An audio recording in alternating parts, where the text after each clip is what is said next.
Le département de l'éducation adventiste, en partenariat avec nos institutions scolaires, oppose le thème « Ceci, sans négliger cela ». Ce thème vous accompagnera tout au long de cette année scolaire, en Martinique, en Guadeloupe et en Guyane française. Nos institutions scolaires visent un parcours d'excellence pour un avenir meilleur et réussi. Faites le choix de l'éducation adventiste et devenez-en un promoteur.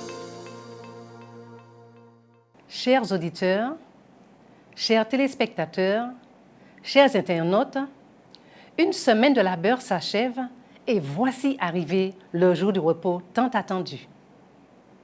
Dans le cadre de la semaine de l'éducation adventiste, placée sous le thème « Ceci sans négliger cela », nous abordons aujourd'hui le 5e volet intitulé « Apprendre à développer ses capacités ». Ainsi, c'est avec grand plaisir que nous vous souhaitons la bienvenue dans ce programme préparé à votre intention. Bienvenue à vous et très bonne écoute. Nous prions. Notre bien-aimé et tendre Père céleste, toi le roi des rois, le Seigneur des seigneurs, à toi la gloire, l'honneur, la majesté, l'autorité, dès maintenant et à jamais. Nous te disons merci pour cette bonne semaine passée. Merci pour la vie et pour la santé. Merci pour ce jour de sabbat où nous avons la possibilité de nous connecter à toi, de te louer, de t'adorer. Nous te demandons pardon pour nos fautes, pardon pour nos imperfections. Puisses-tu nous accorder ta grâce? Nous voulons remettre ce moment sous ta direction, afin que tu nous remplisses de ton Esprit Saint. Puisses-tu bénir chaque internaute, chaque famille. Et nous voulons également te présenter l'orateur du jour, en la personne de pasteur Jacques Bibrac. Merci pour le message que tu lui as inspiré. Permets que nous en sortions édifiés. Sois avec chacun de nous, que ta paix et ta grâce nous accompagnent. Nous t'en prions au nom de Jésus et pour ta gloire. Amen.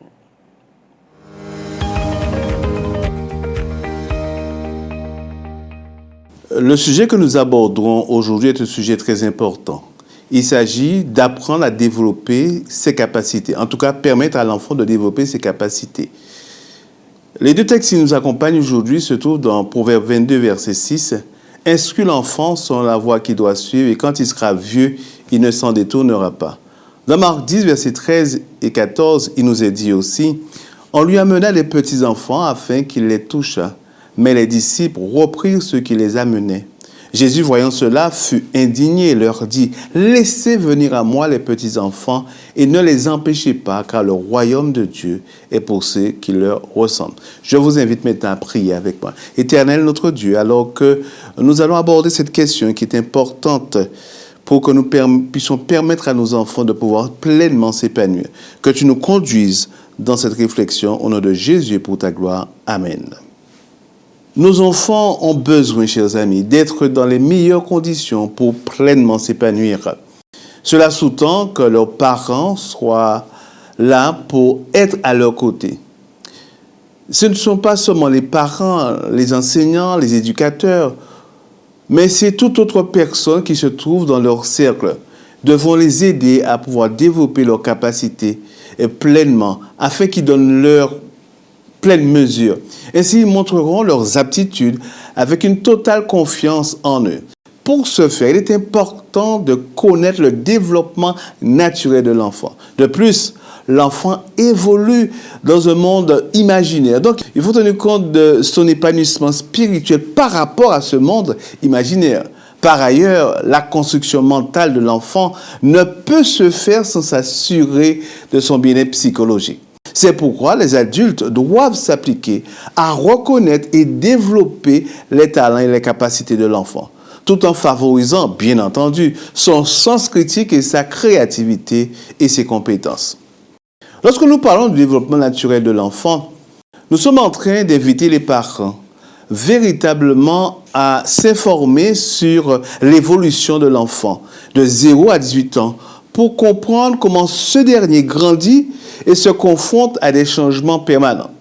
Et c'est surtout l'âge de l'adolescent qui est particulièrement un peu compliqué pour certains. C'est une période qui angoisse de nombreux parents qui redoutent la crise de l'adolescence. Sachez que c'est une possibilité, mais pas une fatalité. Il est vrai que cette période peut être très compliquée pour certains adolescents à cause de la drogue, à cause de l'alcool, les problèmes de peau, de boutons, une mauvaise estime de soi ou encore un manque de confiance en soi. Souvent, l'adolescent teste les limites de ses parents. Vous savez quoi, parents? Approchez-vous de lui. Écoutez-le, accompagnez-le et surtout ne faites pas comme si tout allait bien en mettant votre tête dans le sac de la réussite académique. Votre enfant a besoin de vous et particulièrement à cette période. Il est en droit, et je le répète, il est en droit de recevoir votre attention, votre affection indéfectible et votre soutien. Il est important que vous le preniez dans vos bras et que vous lui prodiguiez des conseils avisés et surtout pas de discours moralisateur. Votre enfant a besoin de s'épanouir spirituellement et les premières personnes qui ont la responsabilité du développement harmonieux de l'enfant, ce sont bien ses parents. Ils ont nécessairement besoin de l'aide aussi de leurs enseignants et de toute autre personne qui gravite autour d'eux, que ce soit dans le domaine sportif, culturel, associatif. Tous ont un rôle à jouer vis-à-vis de leurs enfants. En fait, les parents sont les premiers amours de leurs enfants.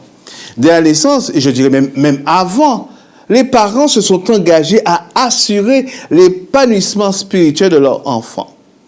N'est-il pas écrit dans Proverbe, « Instruis l'enfant selon la voie qu'il doit suivre, et quand il sera vieux, il ne s'en détournera pas. » Ou dans Marc, « Laissez venir à moi les petits-enfants, et ne les empêchez pas, car le royaume de Dieu est pour ceux qui leur ressemblent. » Vous savez, le psychologue Christian Bellemur rappelle que l'élan spirituel précoce de l'enfant se fait sous la base de l'imaginaire. C'est-à-dire que l'enfant pense d'abord par des images et des métaphores avant de réfléchir avec des idées, des concepts issus du langage et de l'éducation. Donc, il est important dans la croissance spirituelle de l'enfant de tenir compte de ce monde imaginaire. Mais que dire de son bien-être psychologique? Le bien-être psychologique de l'enfant comprend sa santé mentale et sa santé émotionnelle. La santé émotionnelle est très importante parce que il faut la coupler avec la santé physique pour que cet enfant puisse avoir un développement harmonieux. Et dans Proverbe, nous pouvons lire que les paroles agréables sont un rayon de miel, douce pour l'âme et salutaire pour le corps. Un bien-être psychologique satisfaisant donne à l'enfant toutes les chances de devenir un adulte équilibré et en bonne santé, doté des capacités d'adaptation nécessaires pour faire face à la vie quotidienne. Le bien-être psychologique est un élément essentiel, vous le savez, de la santé globale de l'enfant. Il y a une relation directe, en fait, entre cette santé psychologique et cette santé physique. Et cela permet à l'enfant, bien entendu, d'être dans la réussite à l'école et dans toutes ses relations avec son vis-à-vis, ses vis-à-vis, je dirais.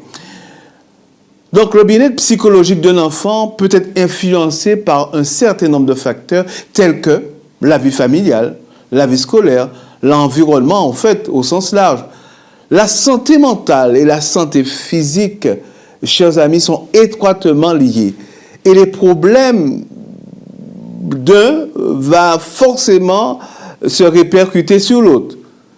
Ainsi, un enfant peut avoir une humeur maussade et n'aura peut-être pas envie de sortir, de jouer avec ses amis.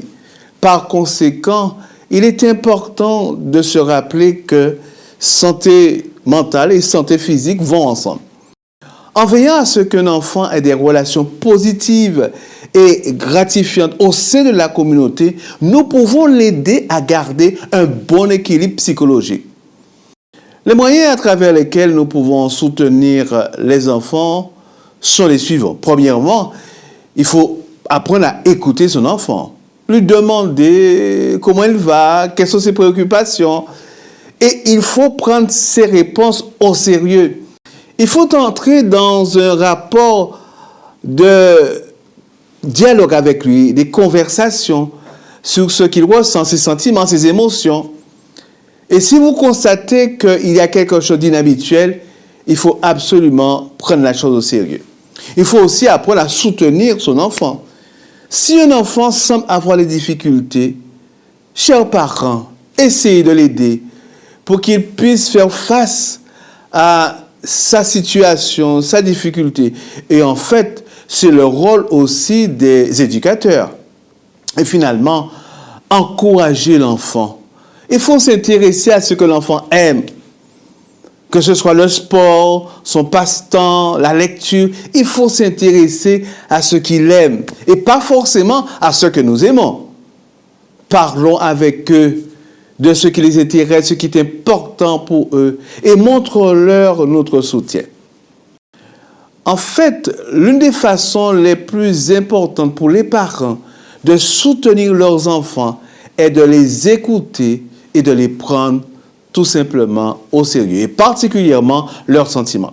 Les parents peuvent faire appel à des professionnels s'ils ont l'impression que leur enfant est en détresse pendant une longue période, ou si les sentiments de cet enfant sont un peu négatifs. En tout cas, il ne faut pas permettre à son enfant d'avancer dans la vie en ayant l'impression qu'il n'a pas le soutien de ses parents, de ses proches, de ses éducateurs. Parce qu'il faut savoir que le comportement de l'enfant va forcément se répercuter sur la vie de famille. C'est clair, parce qu'il fait partie de la famille. Maintenant, venons à quelque chose qui nous apparaît très important aujourd'hui. Pour les parents et les éducateurs, il nous faut apprendre à reconnaître et aider nos enfants à développer leurs talents et leurs capacités. Un auteur disait « Je crois vraiment que tout le monde a un talent, une capacité ou une compétence qu'il peut exploiter à ses propres besoins et pour réussir dans la vie. » En fait, chers parents, chers amis, pour faire émerger les talents de nos enfants, il nous faut leur permettre de développer leur confiance en soi. Il faut les encourager dans tout ce qu'ils font. Un enfant est par nature curieux du monde qui l'entoure. Bien entendu, sans le mettre en danger, il s'agit de ne pas le freiner dans son besoin, dans son désir d'apprentissage et de découverte. Et sachez que chaque enfant est différent. Ça, les parents, vous le constatez, les éducateurs aussi. La diversité, la différenciation des talents se voit dans la vie de tous les jours avec les enfants. Les mettre en situation et leur faire confiance, croire en eux, cela va leur permettre de développer leurs talents, leurs dons et leurs compétences. Toutes les personnes, il faut le savoir, sont bonnes à faire quelque chose. Le problème, parfois, c'est qu'il est difficile de savoir dans quel domaine que l'enfant excelle ou l'enfant se sent bien. Donc, il est important que les enfants, dès leur plus jeune âge, identifient leurs points forts et leurs talents. Mais il faut les aider. Le but de pouvoir les aider à renforcer leurs dons, leurs talents, et qu'ils puissent aussi être dans une attitude d'adaptation. En d'autres termes, il faut les aider à identifier et à développer leurs talents. De cette façon, et je le répète, de cette façon, les enfants grandiront en étant heureux et comblés. Mais savez-vous à quoi nous faisons référence lorsque nous parlons de talent? Beaucoup d'auteurs, au fil des années, ont abordé ce sujet et ont formulé différentes définitions à propos de ce contexte. Il y a un psychologue, cependant, qui s'appelle Howard Gardner, qui dit que le talent peut se définir comme suit. Un ensemble d'attitudes ou d'intelligence, d'habilités apprises et de connaissances, de motivation, de capacité, disposition, qui prédispose un individu au succès dans un travail, une vocation, une profession, un art ou une affaire ou autre chose.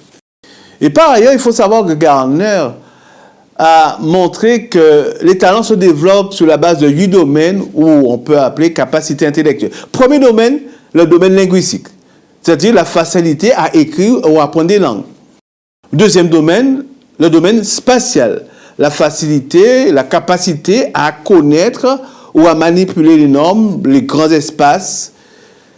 Troisième domaine, le domaine musical. Donc vous comprenez bien qu'il s'agit de la facilité à interpréter, composer et à apprendre des règles musicales. Autre domaine, le domaine corporel, la capacité à utiliser le corps comme un moyen pour résoudre des problèmes ou créer des produits. Cinquième domaine, le domaine de la logique mathématique, la capacité à analyser et résoudre des problèmes à travers la logique et à mener des recherches de façon scientifique. Le sixième domaine, c'est le domaine naturaliste. C'est la facilité à distinguer et à classifier et utiliser des éléments, notamment des objets, des animaux, des végétaux, des minéraux, en tout cas son environnement. Autre domaine, le domaine intrapersonnel, c'est la facilité à se comprendre soi-même en connaissant ses propres désirs, ses peurs, ses forces, et à utiliser ces informations pour pouvoir réguler sa propre vie. Et vous avez l'autre domaine, l'interpersonnel. La capacité à comprendre les autres en comprenant leurs intentions, leurs motivations, leurs désirs. Ainsi, certains enfants affichent des facilités au moment de résoudre soit des problèmes mathématiques ou encore ils se démarquent par une communication verbale du moins aisée, ou encore d'autres dans la pratique du sport ou d'autres dans les habiletés sociales. Ils ont tous un talent. Ils sont tous enclins à être bons dans un domaine. Il est cependant nécessaire, et je le répète, chers parents éducateurs, d'entraîner, de renforcer ces habiletés, ces capacités spéciales à travers l'éducation, à la maison, à l'école, pour que les enfants puissent réussir à évoluer de façon optimale.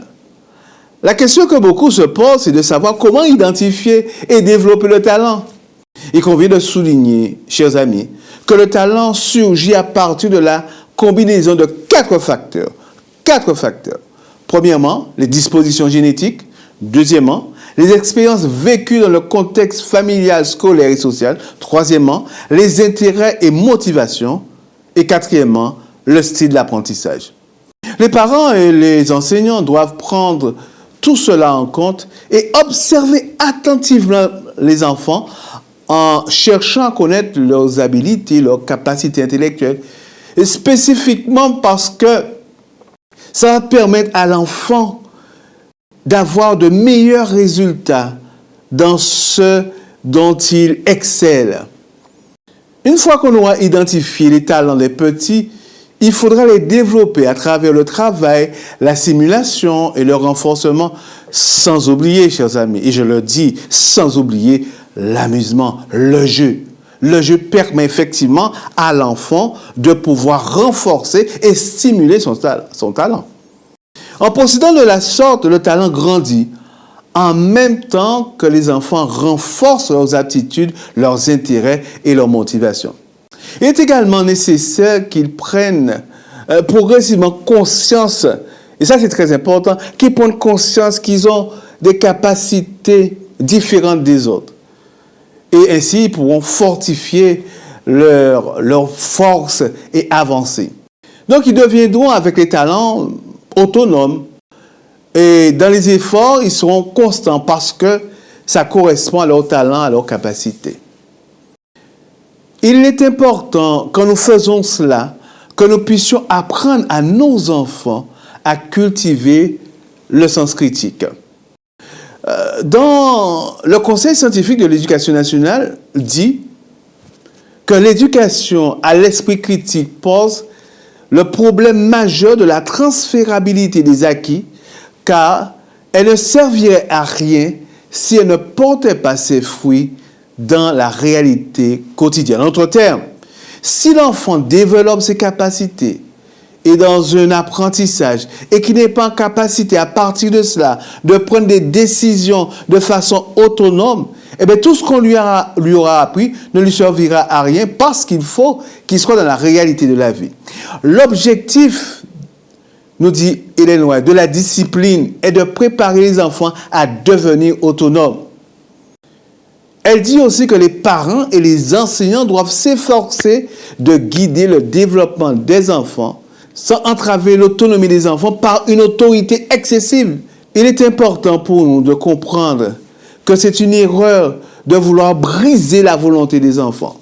Vous savez que les tempéraments sont différents. Et certains parents ou enseignants veulent garantir une soumission qui sera qu'extérieure parce qu'ils n'ont pas pris en compte l'autonomie de l'enfant. Il faut que nous puissions avoir des enfants qui soient prompts à l'obéissance, mais une obéissance qui ne se situe pas dans le fait que l'enfant ne soit pas rebelle, mais une obéissance qui se situe dans le fait que l'enfant apprend à prendre des décisions de façon autonome. Même si les parents ou les maîtres réussissent à obtenir la soumission qu'ils désirent imposer à leurs enfants, à leurs élèves, leur résultat peut être nuisible. L'éducation, chers amis, d'un être humain doué de raison n'a rien à voir, et je le dis bien, n'a rien à voir avec le dressage d'un animal. Celui-ci, l'animal, apprend uniquement à se soumettre à son maître, qui pour lui est l'intelligence et la volonté. En fait, chers amis, Ellen White continue, nous dit, tout être humain créé à l'image de Dieu possède une puissance semblable à celle du Créateur. Et quelle est cette puissance? Le pouvoir personnel de penser et d'agir. Les hommes qui développent ce pouvoir sont des hommes prêts à assumer des responsabilités, des chefs de file, capables d'influencer les autres. Et c'est ce que nous voulons que nos enfants soient. C'est ça le rôle de l'éducation, de la véritable éducation. Développer ce pouvoir, apprendre aux jeunes à penser par eux-mêmes et à ne pas se contenter d'être le miroir de la pensée des autres. Et elle dit que les étudiants, au lieu de se borner à étudier ce qu'ont dit ou écrit les hommes, se tournent vers la source de la vérité, vers les vastes espaces qu'offrent à leur recherche la nature et la révélation. Qu'ils se mettent face à leurs devoirs, à leur destinée, et leur pensée se déploiera et prendra de la vigueur. Ce ne sont pas des mauviettes cultivées qui doivent sortir de nos institutions, mais des hommes solides, capables de penser, d'agir, des hommes qui dominent les circonstances et non qui les subissent, des hommes à l'esprit large, à la pensée claire, qui ont le courage de leurs convictions. En d'autres termes, ce que j'ai voulu vous dire pendant ces quelques minutes, c'est que, en tant que parents, nous devons prendre en compte les différentes étapes de la vie de l'enfant. Et cela implique que nous soyons disposés à nous adapter à l'évolution naturelle de l'enfant. Cependant, le développement psychospirituel de l'enfant exige l'accompagnement des parents et des éducateurs, au-delà de son imaginaire spirituel. De plus, il est impératif de se rappeler que le bien-être psychologique de l'enfant contribue à sa santé mentale, émotionnelle et physique. Et cela va lui permettre de devenir un adulte équilibré, épanoui dans sa différence. Comme l'a dit John Fitzgerald Kennedy, les enfants n'ont pas tous les mêmes talents, les mêmes capacités ou la même motivation. Mais ils doivent tous avoir le même droit de développer leur talent, leur capacité et leur motivation. Le même droit de devenir quelqu'un. Tout ceci serait lettre morte, chers amis, chers parents, si l'éducation que nous donnons à nos enfants n'incorporaient pas le développement du sens critique. Leur apprendre à penser par eux-mêmes de façon autonome les prépare à faire face à la vie avec force et volonté. Sachez que Dieu compte sur vous, parents, éducateurs, tous ceux qui gravitent autour des enfants, pour que nous puissions leur permettre d'évoluer avec leurs différences et aussi avec cette capacité à se définir, à être autonomes, à prendre des décisions par eux-mêmes. Dieu compte sur toi. Fais ce qu'il te demande. Prions ensemble. Éternel notre Dieu, merci. Merci infiniment pour Jésus qui permet aux parents, aux éducateurs, enseignants de pouvoir accomplir la mission d'éduquer les enfants et particulièrement de reconnaître leurs capacités, leurs talents et de les aider à les développer et de respecter leurs différences afin que jour après jour, ils sachent prendre des décisions, mais des décisions qui leur permettent de rester dans la volonté de Dieu. Tendre Père, que ton Esprit Saint s'empare de nous tous, que ce soit parents, enfants, éducateurs et toute autre personne qui gravite autour des enfants. Et que nous prenons conscience de notre responsabilité. Sois avec nous. Au nom de Jésus et pour ta gloire. Amen.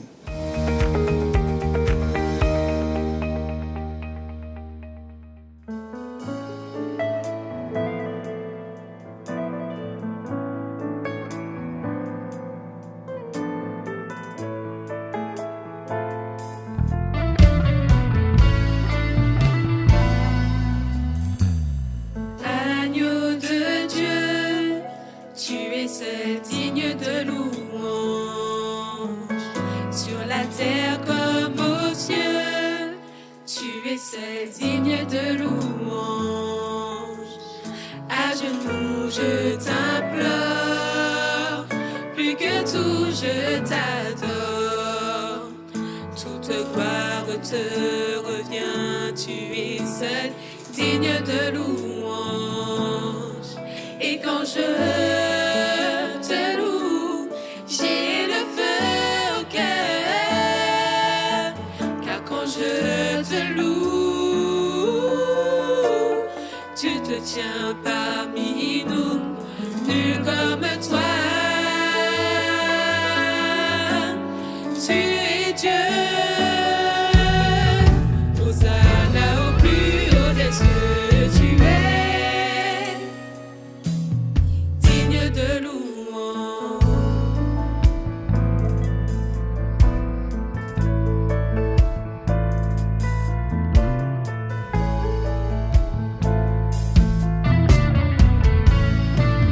Ce fut un moment d'édification enrichissant. Nous vous remercions d'avoir suivi ce programme et croyons que vous en tirerez profit des conseils donnés quant au développement de vos capacités. Chers amis, quel que soit votre niveau atteint en matière de talent, de compétences, d'aptitudes ou autres, nous vous encourageons à ne pas regarder à la distance à parcourir, au sommet à gravir, aux étapes à franchir, mais plutôt à tourner vos regards vers Dieu, vers celui avec qui tout est possible. Merci encore pour votre écoute et nous vous invitons à vous connecter dès demain matin sur cette même chaîne pour le culte d'adoration dont le message aura pour titre « Apprendre à servir ». Que Dieu vous bénisse. À bientôt. Le département de l'éducation adventiste, en partenariat avec nos institutions scolaires, oppose le thème « Ceci, sans négliger cela ». Ce thème vous accompagnera tout au long de cette année scolaire, en Martinique, en Guadeloupe et en Guyane française. Nos institutions scolaires visent un parcours d'excellence pour un avenir meilleur et réussi. Faites le choix de l'éducation adventiste et devenez-en un promoteur.